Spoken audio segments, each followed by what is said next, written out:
শুরু করছি আজকের গল্প শীর্ষেন্দু মুখোপাধ্যায় লেখা কৌটোর ভূত।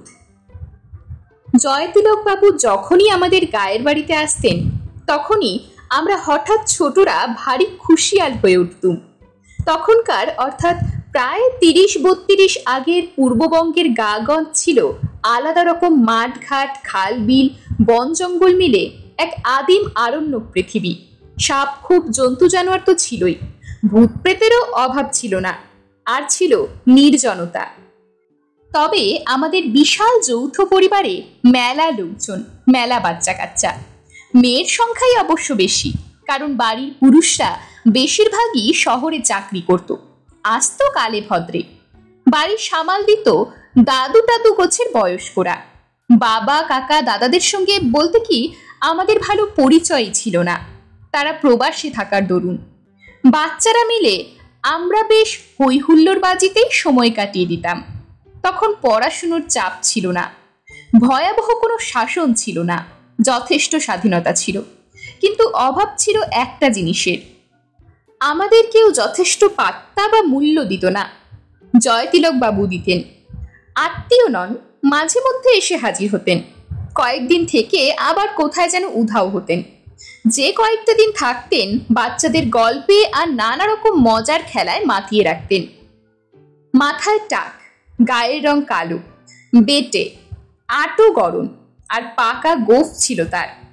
ধুতি আর ফতুয়া ছিল 12 মেশে পোশাক, শীতে একটা মোটা চাদর। সর্বদাই একটা বড় বোচকা থাকতো সঙ্গে। শুনতাম তার ফলাও কারবার, তিনি নাকি সবকিছু কেনেন এবং বেচেন।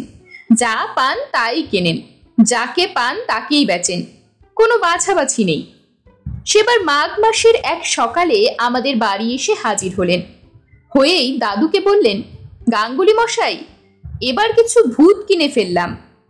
দাদু কানে কম শুনতেন, মাথা নেড়ে বললেন, খুব ভালো, এবার বেচে দাও। জয়তিলক কাচুমাচু মুখ করে বললেন, সেটাই তো সমস্যা, ভূত কেনে কে? খদ্দের দিন না। খদ্দর? না বাপু, ওসব আমি পারি না, স্বদেশীদের কাছে যাও। আহা, খদ্দর নয়, খদ্দের মানে গ্রাহক। গায়ক? না বাপু, গান বাজনা আমার আসে না।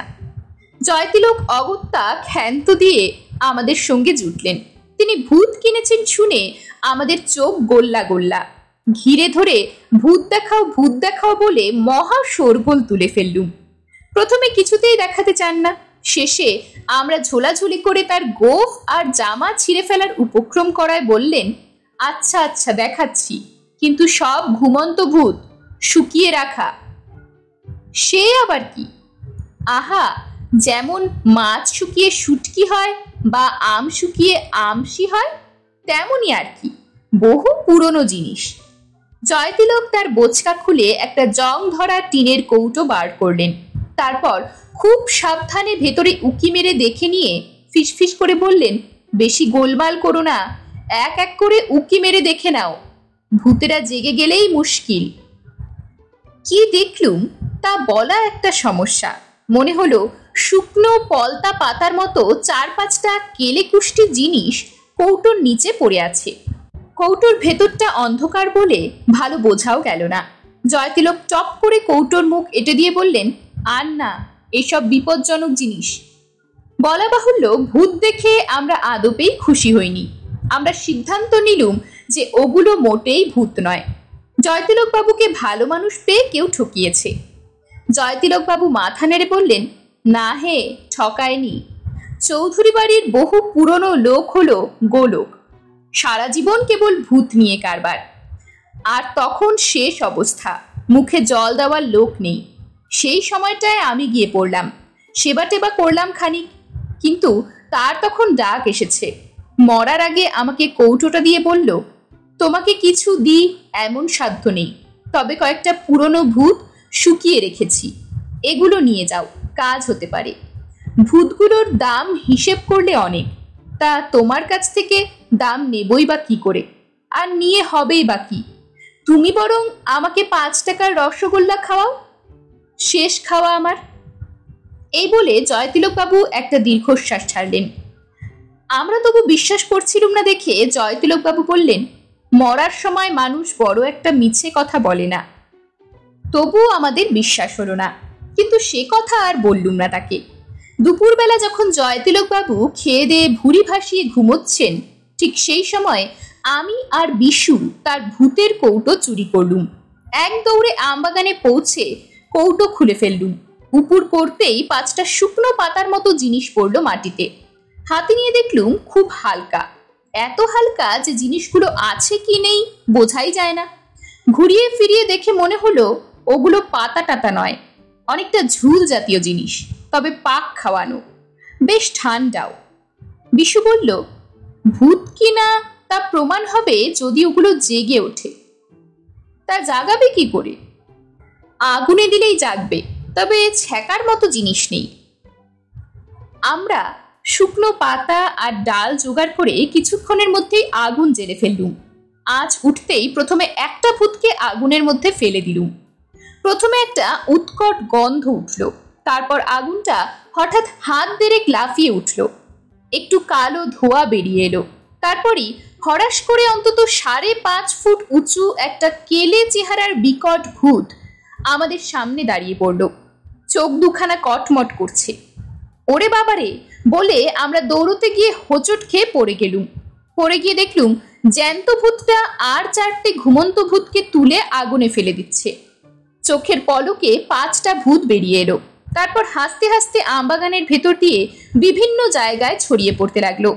ঘটনাটির কথা আমরা কাউকেই বলিনি। জয়তিলকবাবুর শূন্য কৌটোটা যথাস্থানে রেখে দিয়ে এলুম। সেই রাত্রি থেকে আমাদের বাড়িতে প্রবল ভূতের উপদ্রব শুরু হয়ে গেল। রান্নাঘরে ভূত, গোয়ালে ভূত, কুয়ো পাড়ে ভূত। এই তারা হিহি করে হাসে, এই তারা মাছ চুরি করে খায়, এই ঝি চাকরদের ভয় দেখায়। সে কি ভীষণ উপদ্রব! ভূতের দাপটে সকলে তটস্থ। জয়তিলকবাবু এই কাণ্ড দেখে নিজের কৌটো খুলে মাথায় হাত দিয়ে বসলেন। এ হে, ভূতগুলো পালিয়েছে তাহলে! ইস, কি দারুণ জাতের ভূত ছিল! বেচলে মেলা টাকা পাওয়া যেত। না, ভূতগুলোকে ধরতেই হয় দেখছি। এই বলে জয়তিলকবাবু মাছের জাল নিয়ে বেরোলেন। ভূত দেখলেই জাল ছুঁড়ে মারেন, কিন্তু জালে ভূত আটকায় না। জয়তিলকবাবু আঠা কাঠি দিয়ে চেষ্টা করে দেখলেন, কিন্তু ভূতের গায়ে আঠাও ধরে না। এরপর জাপটে ধরার চেষ্টাও যে করেননি তাও নয়, কিন্তু কিছুতেই ভূতেদের ধরা গেল না। দুঃখিত জয়তিলকবাবু কপাল চাপড়ে আবার শুটকি ভূতের খোঁজে বেরিয়ে পড়লেন। 5টা ভূত দাপটে আমাদের বাড়িতে রাজত্ব করতে লাগলো। এরকমই আরো সব গল্প পেতে চ্যানেলটিকে সাবস্ক্রাইব করে দেবেন। আর গল্পটি যদি ভালো লেগে থাকে তাহলে লাইক, শেয়ার আর কমেন্ট করে দেবেন।